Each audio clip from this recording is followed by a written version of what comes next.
your energy back there. I'm just jumping. My God, what a beautiful, beautiful group. And it hasn't been 3 years, it's been 12, but you know, those numbers don't matter. You know, it's one of those one-hit wonders that happens overnight that you've been working for about 12 years on. So I just wanted to clarify that. So you guys, I want to do something that's really vulnerable, and I hope that you're willing to be with me here. About 2 months ago, I downloaded this spoken word. Like, I was sitting at the office, and I went, shit is the through line of my life. Like, I've been in shit. You know, I sell something that covers up shit. And, you know, so the shit thing, and this spoken word came through, and I would like to perform that for you guys today. Are you willing to hear it? Woo! Okay. So here we go. People always ask me how to get rich. Well, I want to tell you how, and believe you me, this shit is going to keep you on the edge of your seat, because you cannot make this shit up.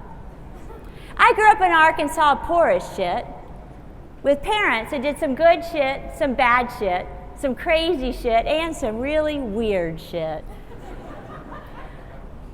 Dad left us in a pile of shit, so Mom completely lost her shit, and she married this asshole who molested me.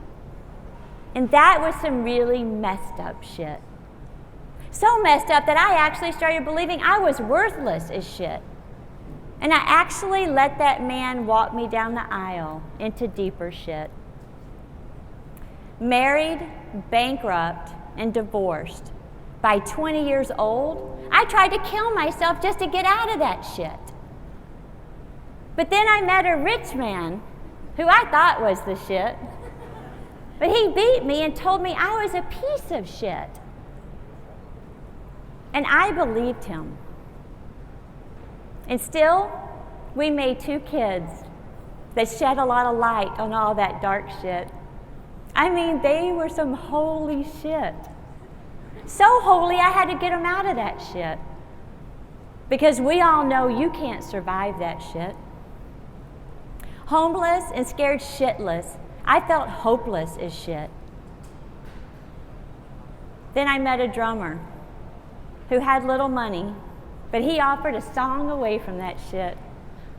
And we had a little girl, and she was truly the shit. And we grew a family that was funny, despite all the shit. But I still thought money was a ticket out of that shit. So I pushed through, I sold out, and I clawed for that shit. Only to find myself bankrupt again. Yeah, broke as shit. Like, I literally didn't have shit. So I screamed to God, and I said, I'm done with all that shit. And there was nothing left to do but face my shit. Like, I had to clean up that shit, and I knew I had to change that shit.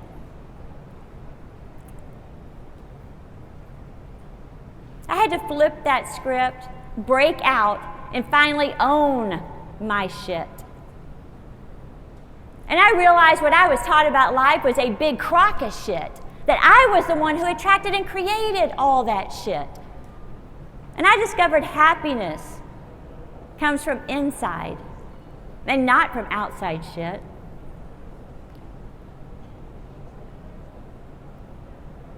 And finally, I was happy. And no one could take away that shit. And that in itself was a miracle. Holy shit. Now here's where the shit gets really good. See, I had an idea that was alive as shit. I didn't like the smell of shit. So I had to solve that shit. Now everybody thought I was crazy as shit. Because I'd follow my family around the house, asking when they were going to take a shit. No joke. I'd say, please spray this before you shit. And guess what? It turned out to be the shit.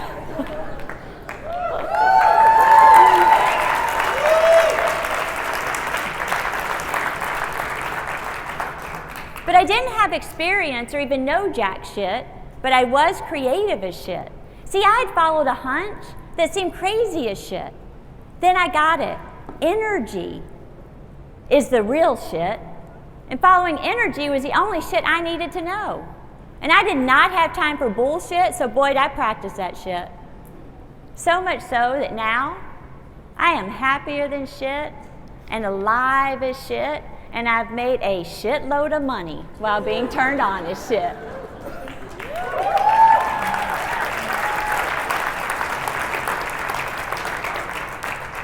All by following what's resonant as shit. And yes, sometimes I still get scared as shit, and I still lose my shit. But that shit does not stop me, because my gut knows more than all that other shit. And I can honestly stand here and tell you, yes, I am rich as shit. But I mean rich in every way you can mean that shit.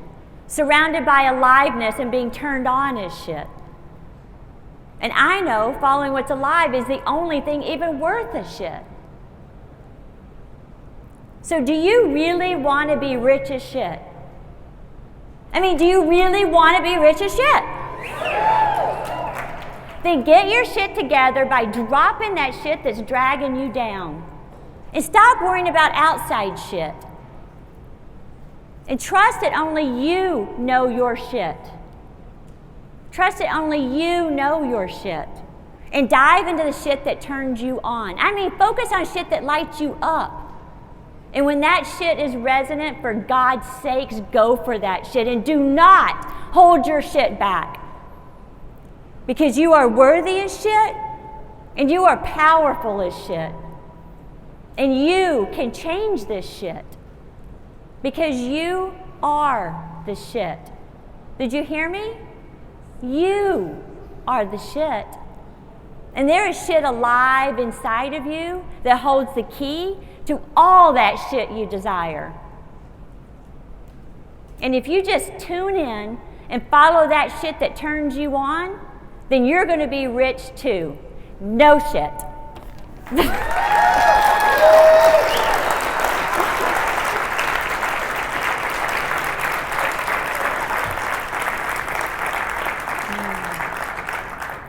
So there's my story in a nutshell.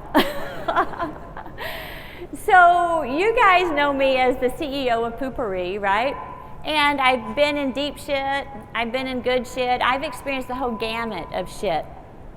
And what you don't know is that after my second bankruptcy, when I was 38 years old, I was done. When I said I screamed to God and said I'm done with that shit, like I literally was done. I was like, I never want to go back into business. I do not want to be a part of that world because it's painful. This is my second damn bankruptcy. I keep falling on my face. I don't want any part of that. So I went on a spiritual sabbatical and I found peace within myself. I had no desire for business, and I'll never forget the day I was at a dinner party and my brother-in-law said, "Can bathroom odor be trapped?" And I felt this like zing up my arm and like everything went to high def, and I'm like, yeah, it can be, and I can do that with oils. And of course he said, "Really, you think so?" I was like, yeah, I know so. So I started moving towards this idea. To today, you see Poo Pourri, we've sold 40 million bottles or even more. We're a household name, it's a breakthrough category creator, but I never intended any of that. All I was doing was following an alive idea. So we're trucking along and I'm having a good time because remember I told you when I was back there, I said I am not going back there. I had the luxury of losing everything. And I say luxury because we rarely have that time when we have a clean slate. Like I was wiped out, wiped clean, so I was able to rebuild on something different. So when I came back into business, I said, I'm gonna do fun shit. Because what I know is you don't know when you're gonna lose all the shit. And what's worse than losing everything is losing everything and realizing that you didn't even have a good time. Now, I'm not joking, like that's what really sucks, okay? So I was like, I'm not doing it. Like literally, if it doesn't feel good, I'm not doing it. And it wasn't any strategy. It was literally like, I am not going to go back there. I'm not going to sell out. I'm not going to push through. And I'm not going to claw through that shit anymore. Like, I'm done. So I did it different. There was sort of like this intuition that came in. It's just, I'm just not going back there. So I don't care. So I had this luxury. And one day my friend calls me and he wanted to do a video of me. He said, what do you want to talk about? I said, I don't want to talk about success. Like, it's boring. Here I am talking to you guys about it. He goes, yeah, me either. He goes, how do you know which idea to follow? And I'm trying to tell him in my body.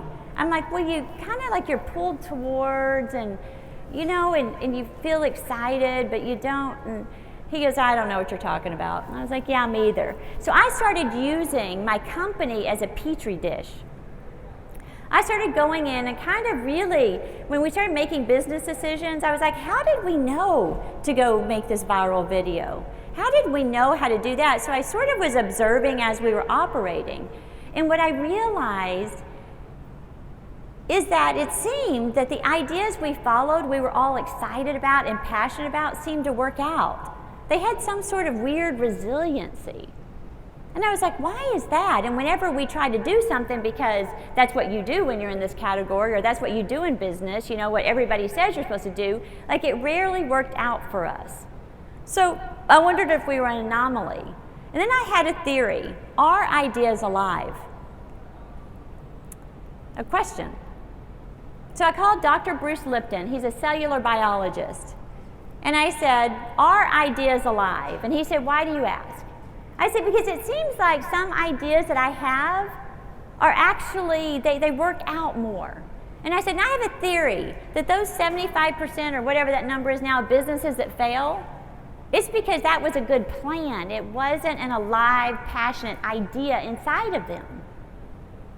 I said, and also, I think viruses are considered living. I've since found out they're not. I go, but how can that travel from person to person? But an idea or a meme or a thought that travels isn't considered living. Where does life begin and where does it end? And he said, these are really great questions. And he said, there may be something to teach you here in physics. First of all, he said, everything is a living vibration. Everything is an energetic vibration, and every living thing is seeking more life force energy. I was like, who knew that? Then he taught me about resonance and dissonance. So we're going to go into a physics class. I know y'all thought I was just going to tell shit jokes all day. But we're not. We're going to talk about physics real quick. As soon as they change the slide, yeah. So he taught me about dissonance, and he said dissonance is when you take two energy waves that are traveling at different speeds and different wavelengths, those two together create less energy than they do apart. Now, did you hear that? Do you have energy, you're going along, you hook up with someone that's like this, you literally have less energy than when you started. That's called dissonance. Then he taught me about resonance. He said resonance is when you take two energy waves and they're traveling at the same speed and the same wavelength, you put those two together and they actually have more energy together than they do apart. I know, like what? Like, do you hear that? They literally have more energy together than they do apart. Somehow they're amplified. So I started thinking back to my life prior, the bankruptcy when I was 38. And I started realizing about dissonance. Oh, it went away. And I started noticing, whenever I would make decisions, they were literally from my head up. There was no alive feeling in my body. It's literally like, what? You say I need to do this, I need a mentor, I need to go around, and what do I have to do? I have to do this? Okay, great. Everything was outside myself, and it was extremely cerebral. What happened is I was victim, right? I blamed everybody. Life was against me. It ended up in bankruptcy. It was heavy, tense, and I was always protecting. Like I was just worried every single second. And I realized that that's what happens when I'm making decisions not from my full body and not worried about what becomes alive. If everything's so strategic, I end up like this. And I'll tell you, in our business, we practice this so much that whenever we're in dissonance, we call it struggle or wonky world. Like we notice it and we'll kind of do like a Zen painting and scratch it. And I'll tell you one example. We were going into the UAE and my attorney calls me and says, we're going to have to give the formula up to the government of Saudi Arabia. And I'm like, why? And he said, well, it's just legal, we have to. Don't worry, I'm going to find you an attorney. And we found a female attorney, which I was super excited, right? I'm like, you go, girl. So we found a female attorney. We have the call all set up. I'm going to have to give away my formula, which my formula is my trade secret, kind of like Kentucky Fried Chicken. I'm in my car, I'm driving to work. My assistant, 10 minutes after the call was supposed to take place, the call's not happening. And she calls me panicked. She goes, I don't know what happened. I mean, I literally called the hotel before the call. I got through. I've tried every number. I've tried 3 phones. And I go, just calm down, settle down. She goes, the call will not go through. I go, something's not right. Just stop. I said, call the attorney and tell him to find us another attorney. She's like, what? And I said, yeah, something's not right here. Something is dissonant. Like I can feel it. Something's not right. So my attorney knows me.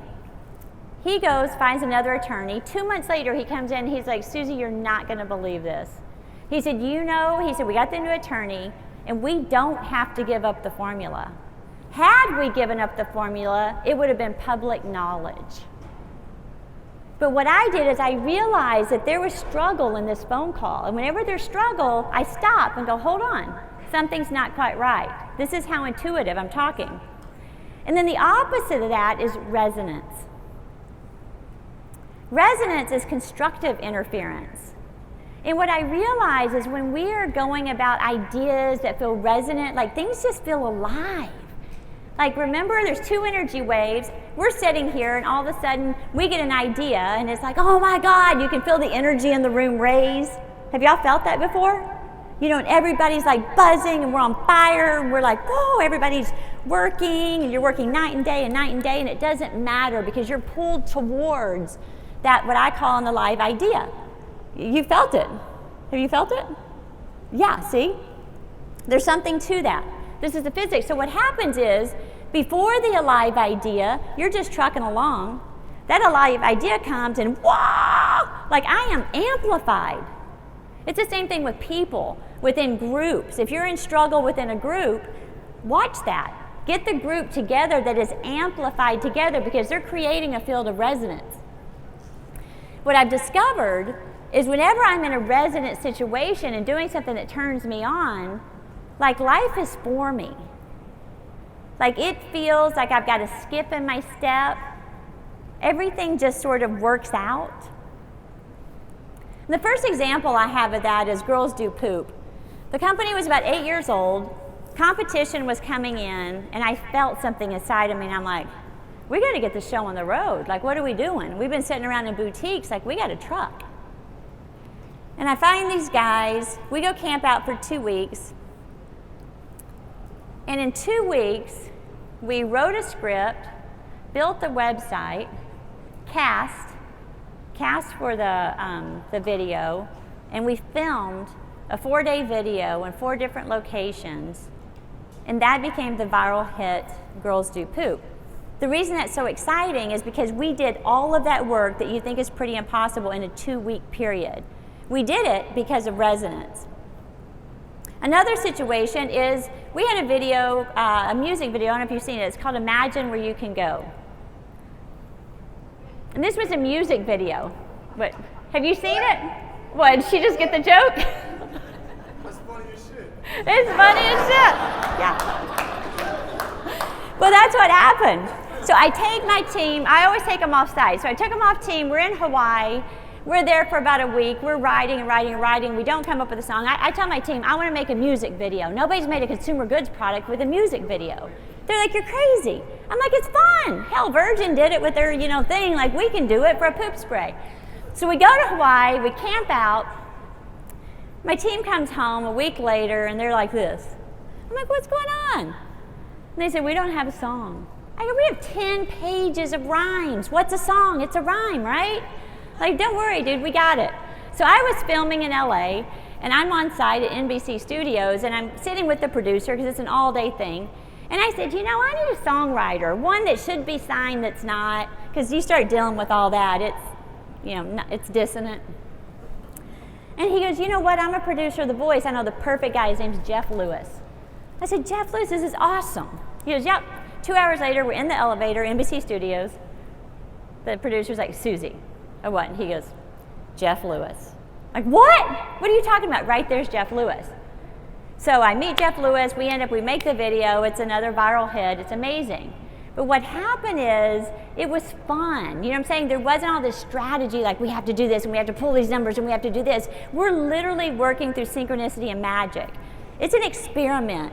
It's vibrant. It's a startup energy all the time. It's endless upload. Creativity's just going. We get Cameron Duddy that just done Uptown Funk. You know, what is it, 4 billion views. He did it for like a fourth of his price. He's probably gonna kill me right now.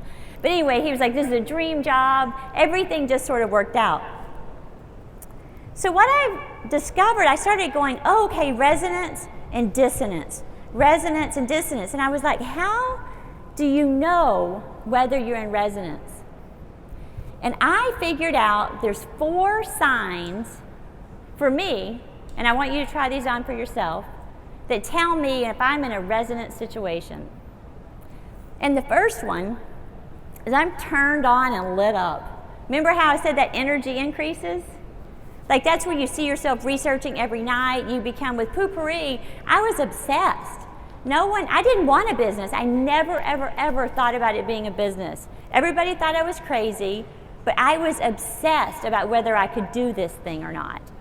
Once I figured it out, then I knew it had to come into the world, but I wasn't thinking of that. I was literally like, oh my God, I can make this happen, I can make this happen. That's where you get on these rolls where you're just into the work and you are lit up, you don't need caffeine, you don't need coffee, you don't need sleep, you are just rolling and going.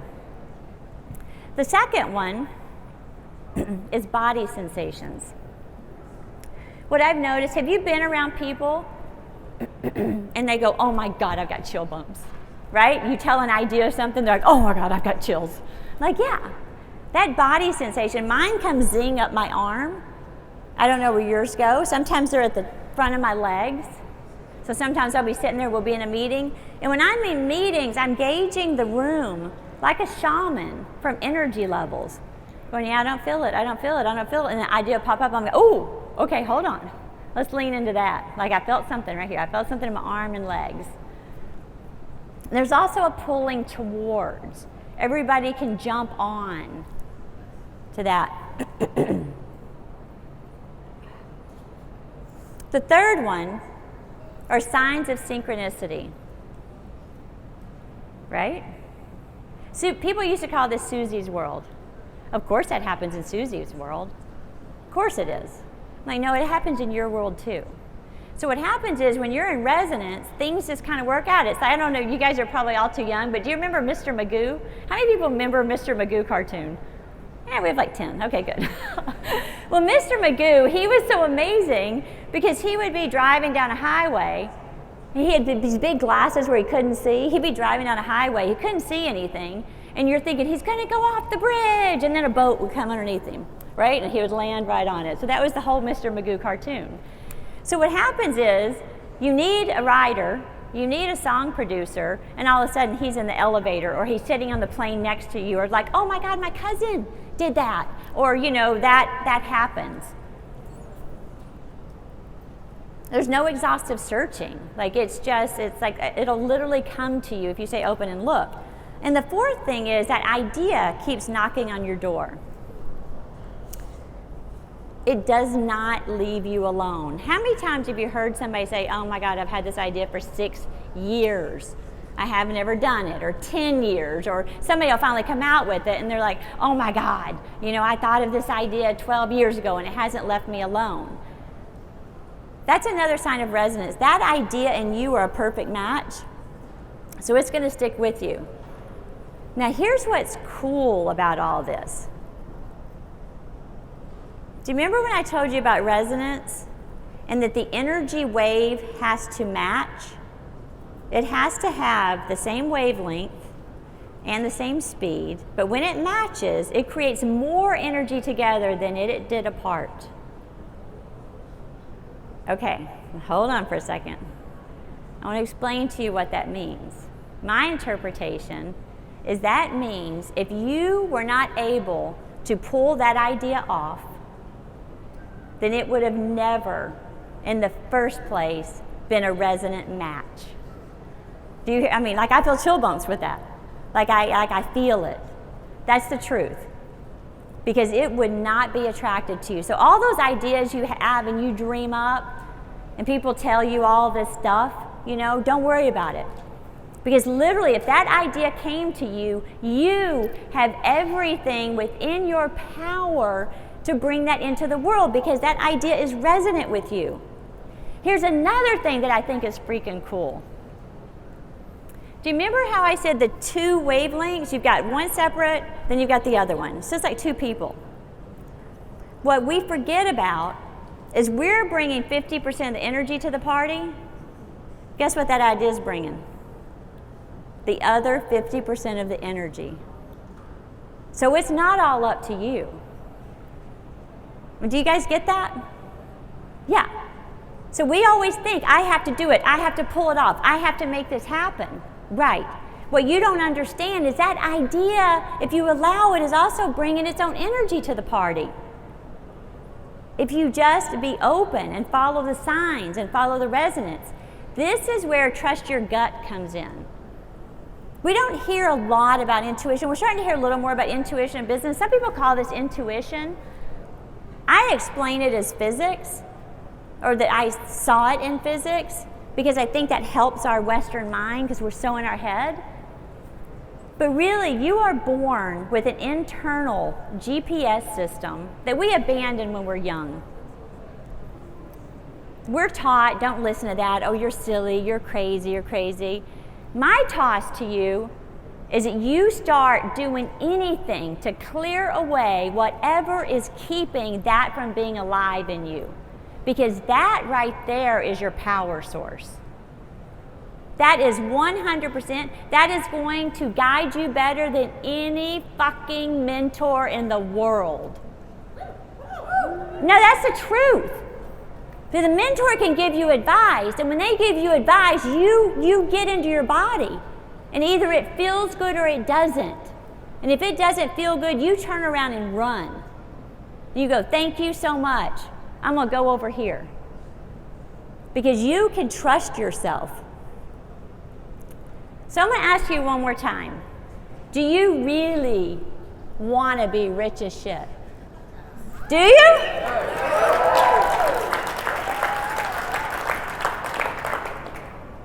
I didn't believe you. Do you really, really want to be rich as shit?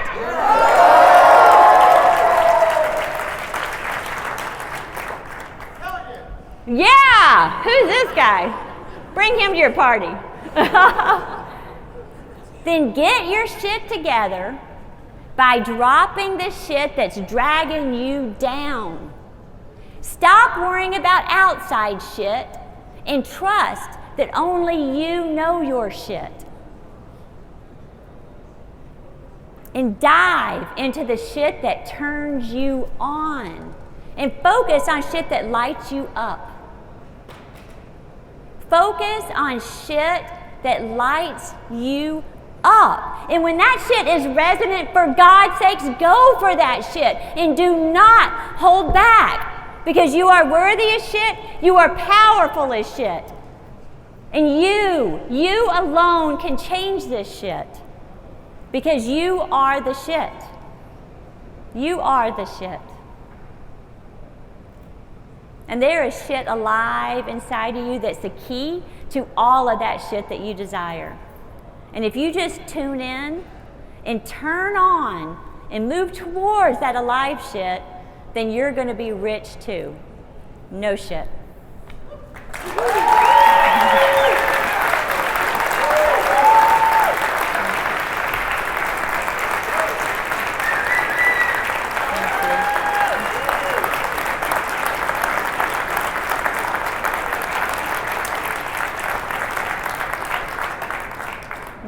Thank you. I think they said we got a couple of questions or something. Was there a situation in which the resonance didn't quite work for you?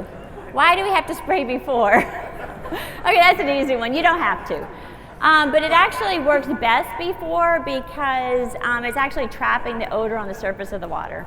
Okay, so you're actually handling the situation before it begins, but it'll still work after, just not as effective. You're as fun as shit. Oh, thank you.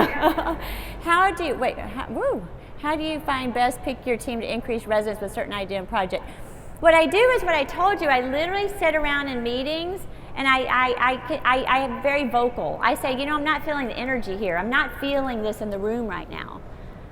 And then we just keep tossing out more ideas. And in our environment, you don't have to have the great idea. We are literally playing. But once we get something, it's like literally hooking onto a jetpack where we start riding. When it is, I go, oh my God, I feel it. Like I feel chills. Everybody's like, I feel chills. We feel excited. And that's when we start riding that idea and going deeper. Before that, we're just playing and we're just tossing. If there are a lot of shits light you up, how do you choose which one is the best shit? I like that. You can have a lot of shits. You can be working on, my mentor says you can work on 5 major things at one time. And I literally would bounce back and forth to which one's turning you on in the moment. Right? Like, oh my God, I got this idea for this one, and you work on that project. And oh my God, I have this idea for this one. You don't have to do it in such a linear fashion.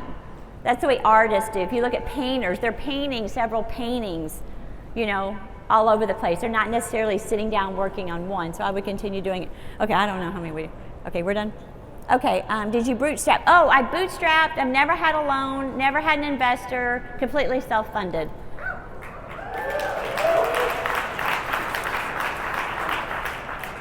Spray before you spray. Oh, that's a good one. Okay.